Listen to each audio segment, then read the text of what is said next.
Hello दोस्तों, स्वागत है आपके अपने यूट्यूब चैनल एजुकेशन टीम में। आज हम करेंगे साइंस का पार्ट 12 और जो जिनको भी पीडीएफ चाहिए सारे क्वेश्चन का, वो हमारे टेलीग्राम का ग्रुप ज्वाइन कर सकते हैं। लिंक डिस्क्रिप्शन में दिया हुआ है। और कोई भी क्वेश्चन, कोई भी क्यूरी हो तो वहाँ पे आप अपना क्वेश्चन भी पूछ सकते हैं कमेंट बॉक्स में कमेंट करके, या हमारे मेल आईडी पे भी। सबका लिंक डिस्क्रिप्शन बॉक्स में दिया हुआ है। तो चलिए शुरू करते हैं आज का वीडियो। क्वेश्चन नंबर 1 जो आपको दिख रहा होगा स्क्रीन पे, आंसुओं टीयर में कौन सा पदार्थ घुला होता है? अच्छा, आंख में से जो आंसू आता है उसमें कौन सा पदार्थ घुला होता है? तो आप लोग को ये पता होना चाहिए, सामान्य नमक उसमें होता है आंसू में। ठीक है, कभी टेस्ट किए होंगे, रोते रोते गया होगा कभी, तो नमकीन जैसा लगता है ना, तो उसमें क्या होता है? नमक। नेक्स्ट, लोहे पे जंग लगती है, लोहे पे किस कारण से जंग लगती है? फेरिक ऑक्साइड से, या जल योजित फेरस ऑक्साइड से, ये भी सही है। क्षारीय फेरक एवं फेरिक कार्बोनेट से, ये भी सही है। तो इसका क्या आंसर हो जाएगा? उपयुक्त सही। मतलब लोहे पे जंग लगने का फेरिक ऑक्साइड कारण हो सकता है जल योजित फेरस ऑक्साइड, क्षारीय फेरस ऑक्साइड या फेरिक कार्बोनेट। ये सारे रीजन हो सकते हैं। आप लोग देखोगे कि जहाँ भी लोहा अगर बाहर रह जाता है, उसमें हवा पानी लगे तो वो जंग लग जाता है। इंसुलिन की खोज किन्होंने की थी? इंसुलिन की खोज तो बैटिंग ने की थी। किन्होंने? बैटिंग ने।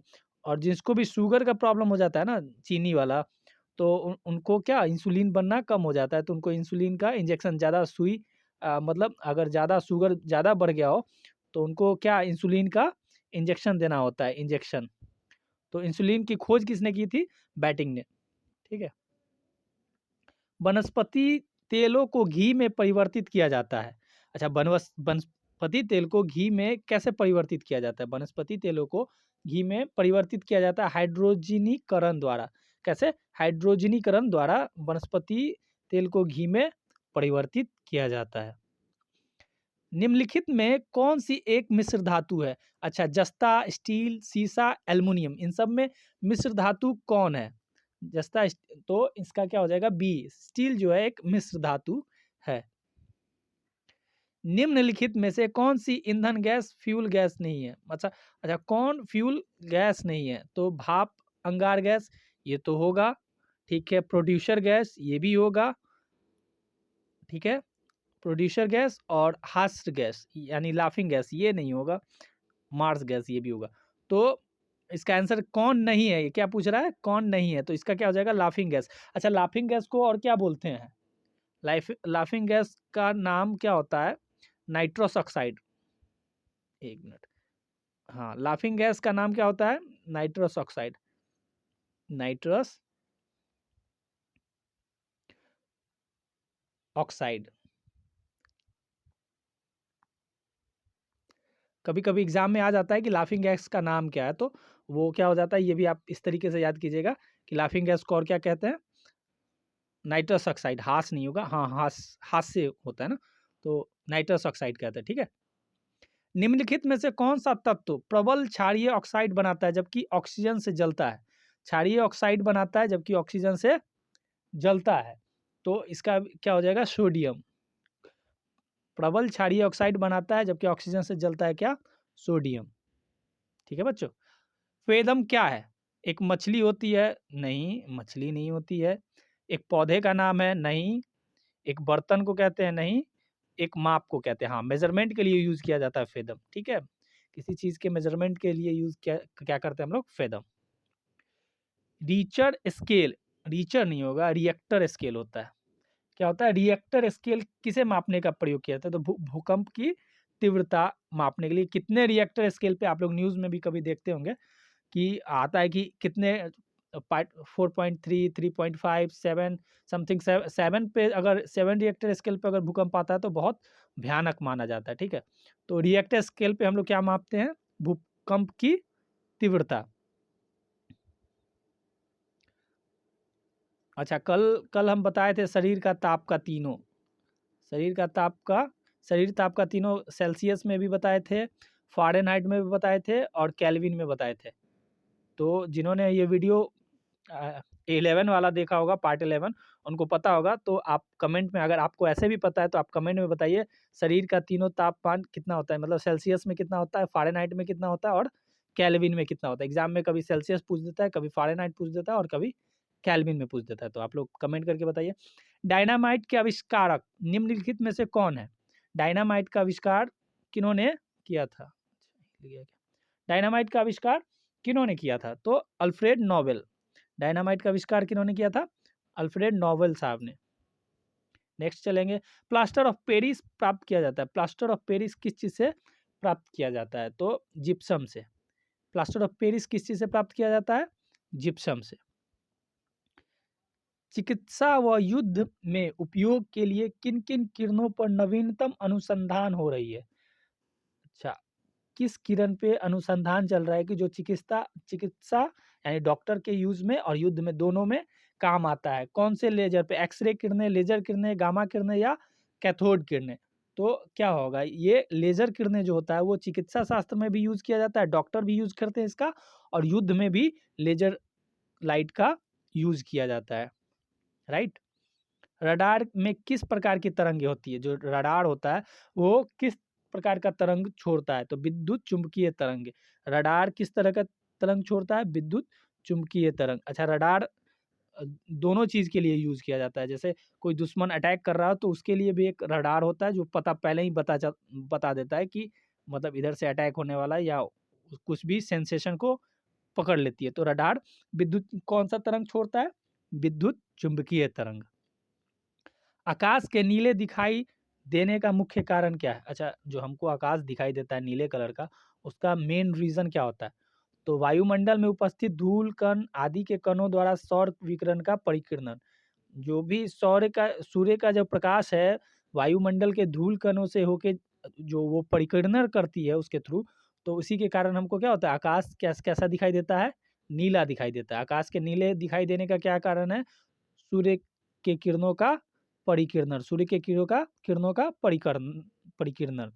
तेज गति से आता हुआ वाहन हॉर्न बजाता है तो उसका पिच। अच्छा, जब आप देखते होंगे आगे चल रहे हो, पीछे से अचानक से कोई बस या ट्रक ऐसा तेज से आता हुआ जब हॉर्न बजाता है तो उतना ही, जैसा बजाता है उतना ही तेज सुनाई देता है। आप लोग खुद इसको गेस करके बना सकते हो, राइट। उतना ही सुनाई देता है या अधिक सुनाई देता है, कम सुनाई देता है, या पहले कम या फिर अधिक? कैसा, मतलब किस तरीके का सुनाई देता है? तो उतना ही तो नहीं सुनाई देता। पीछे से अचानक से जब बजाता होगा तो बहुत ज़्यादा तेज़ लगता है कि कोई तेज़ गति से आ रहा है, क्योंकि वो एक तो पास आ रहा होता है, जब बजाता है तो उसका पिच कैसा सुनाई देता है? अधिक सुनाई देता है, राइट। सूती और ऊनी रेशों में अंतर ज्ञात किया जाता है। अच्छा, सूती कपड़ा है या ऊनी है, इसमें कैसे डिफरेंस प्राप्त कर सकते हैं? तो उसको जला दीजिएगा तो अपने पता चल जाएगा, है ना। बर्फ पर दाब बढ़ाने से उसका गलनांक क्या होगा? बढ़ेगा, घट जाएगा, अपरिवर्तित रहेगा या शून्य होगा? तो क्या होगा? बढ़ जाएगा। जब भी दो बर्फ पे दाब बढ़ाइएगा आपस में तो वो क्या होता है? चिपक जाता है। दो बर्फ का टुकड़ा लीजिएगा, उसको आपस में ऐसे करके बड़ा सा टुकड़ा आपस में दबा दीजिएगा, देखिएगा वो आपस में क्या हो जाएगा? चिपक जाएगा दोनों। गर्मियों में सफ़ेद कपड़े क्यों पहनते हैं? अच्छा, गर्मी में देखिएगा ज़्यादा लोग आदमी व्हाइट कपड़ा को ज़्यादा प्रीफ़र करता है। क्यों ऐसा? खूबसूरत होता है? ऐसा तो नहीं है कि खूबसूरत तो नहीं हो, मतलब खूबसूरत तो भाई ब्लैक भी हो सकता है, पिंक भी हो सकता है, येलो, मतलब चॉइस पे डिपेंड करता है ना, अलग-अलग इंसानों को अलग-अलग चॉइस होता है, ठीक है? तो उस्मा के बुरे अवशोषक है, ये सस्ते होते हैं, ऐसा थोड़ी है कि सस्ता होता है। उस्मा के बुरे अवशोषक है, यानी कि व्हाइट कलर जो होता है, जो सूर्य के प्रकाश के सारे किरणों को क्या कर देता है? परावर्तित कर देता है, यानी कि वो अवशोषण नहीं करता है, उसको नहीं लेता है। तो बुरे अवशोषक होते हैं सौर्य किरणों का, इसीलिए तो सारे किरणों को रिफ्लेक्ट कर देता है। तो इससे क्या होता है कि हमको गर्मी व्हाइट कपड़ों में कम लगती है, और ऐसा ही इसके अपोजिट क्या होता है, किस में होता है? ब्लैक में। ब्लैक में, ठीक है। ब्लैक कलर जो होता है उसमें वो अच्छा अवशोषक होता है उष्मा का। तो अगर कोई ब्लैक कलर का कपड़ा पहना हुआ है गर्मी के दिनों में तो उसे बहुत गर्मी लगने वाली है, या तो समझो कि वो स्टाइल में पागल हुए जा रहा है, नहीं तो ब्लैक ब्लैक जो है गर्मी में बहुत ज़्यादा आपको गर्मी देने वाला है। तो पता चल गया आपको कि सफ़ेद कपड़ा क्यों अच्छा होता है उसमें, क्यों? क्योंकि वो उसमें आके बुरे अवशोषक होते हैं, और ब्लैक जो होते हैं वो अच्छे अवशोषक होते हैं, ठीक है, राइट। नेक्स्ट, निम्नलिखित में से गलत कथन कौन सा है? अच्छा, कौन सा गलत कथन है? गलत, यहाँ पे नोटिस, कभी भी एग्जाम में ये सब चीज़ को आप लोग आंख मूंद के मार दोगे। कौन गलत यहाँ लिखा है ना, हम लोग ऐसे, लोहा पानी में डूब जाता है, ये तो सही है ना, ये तो सही बात है ना, तो ये गलत कैसे हो सकता है? तो ये आंसर नहीं होगा। लकड़ी पानी पे तैरता है, ये भी सही बात है। यहाँ पे गलत, देखिए गलत चीज़ को नोटिस करना। पारा पानी पे तैरता है, ये गलत बात है। तो पारे में लोहा तैरता है, ये गलत है। तो जो ये, तो इसका आंसर क्या हो जाएगा? पारा पानी पर तैरता है, क्योंकि हमको गलत ढूंढ रहा था, तो गलत कौन है? पारा पानी पे तैरता है, ऐसा नहीं होता है, पारा पानी में डूब जाता है, राइट। 19 का सी। नेक्स्ट, संतरे में कौन सा विटामिन अधिक होता है? अच्छा, संतरे में कौन सी विटामिन की मात्रा अधिक होती है? तो विटामिन सी। जो भी खट्टा फल है ना, खट्टा जो भी लगे, वो विटामिन सी आएगा मैक्सिमम।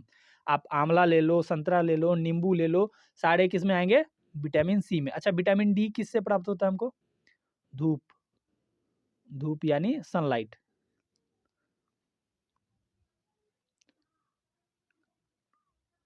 लिखा जा भाई, सनलाइट में, ठीक है।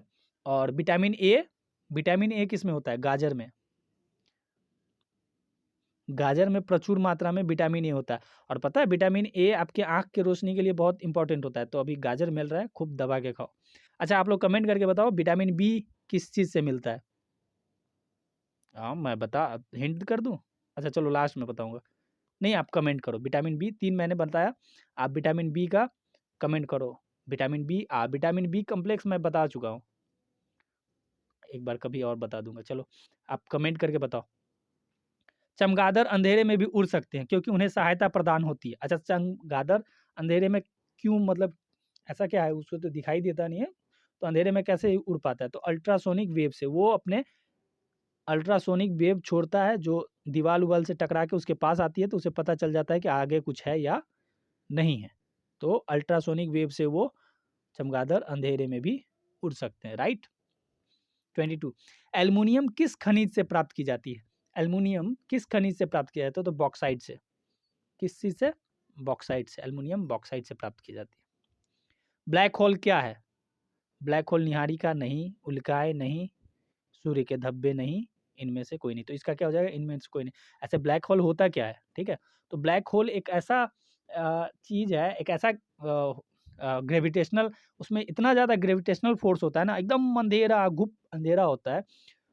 उसमें इतना ज़्यादा ग्रेविटेशनल फोर्स होता है ना, ग्रेविटी होती है ना उसमें, कि वो किसी भी चीज़ को उसमें जाते वो दिखता ही नहीं है। मतलब इतना तेज़ी से खींचता है, इतना ज़्यादा अंधेरा या इतना ज़्यादा वो होता है कि उसमें अगर लाइट भी चला जाए तो वो भी नहीं दिखता, वो अपने अंदर सबको समा लेता है। ये इस तरीके का होता है ब्लैक होल, राइट। जल में अस्थायी कठोरता का कारण है, जल में अस्थायी कठोरता का क्या कारण है? तो कैल्शियम क्लोराइड। क्या है? Calcium chloride, right. Next, calorie की मापन इकाई है। कैलोरी किस चीज में मापी जाती है? तो उष्मा, कितनी कैलोरी है, ठीक है। चलिए दोस्तों, तो आज का चैप्टर समाप्त हुआ। कल फिर लेके आऊँगा। आप लोग चैनल को सब्सक्राइब कर ले, बेल आइकन को दबा ले, तब ताकि आपको जो भी वीडियो आए सबसे पहले आपके पास पहुँचे। और जो भी लोग रेलवे ग्रुप डी और एनटीपीसी की तैयारी कर रहे हैं, तो भाई आप जम के करो अब, क्योंकि इसके बाद फिर आपको अपॉर्चुनिटी, इतना सुनहरा मौका नहीं मिल रहा है। और आप लोगों ने नोटिस पढ़ा होगा, तो इस बार वेटिंग का सिस्टम भी खत्म कर दिया गया है रेलवे ग्रुप डी में। पहले था ना कि जो फिजिकल निकाल चुके हैं उनके पास वेटिंग का फिर चांस होता था। इस बार वेटिंग का सिस्टम खत्म है, तो आपको आना ही होगा। मतलब अगर आप लिस्ट में नहीं हो तो फिर तो आपका गवर्नमेंट जॉब लेने का सपना सपना ही रह जाएगा।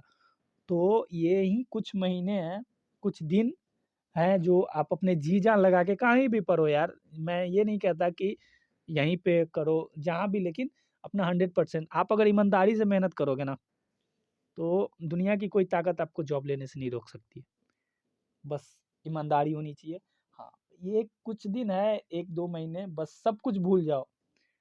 दोस्त यार कोई साथ नहीं देता यार। कोई साथ नहीं देता। अगर आप सक्सेसफुल नहीं हो ना, तो कोई साथ नहीं देगा, कोई नहीं आएगा आपके साथ। ये लाइफ़ की रियलिटी है, आपके पेरेंट्स के अलावा कोई साथ नहीं देता। तो अगर आप इन सब चीज़ों में उलझे हुए हो ना, तो आप अपना टाइम वेस्ट कर रहे हो। जो भी किए हो अभी तक, उसको भूल जाओ। ये 2 महीना अगर आप अच्छे से कर गए ना, वो शाहरुख खान का डायलॉग है ना, 70 मिनट चक दे इंडिया वाला, वही सोच लो, ये 70 दिन, यही आपकी किस्मत बदलने वाले। चलिए धन्यवाद, थैंक यू, जय हिंद।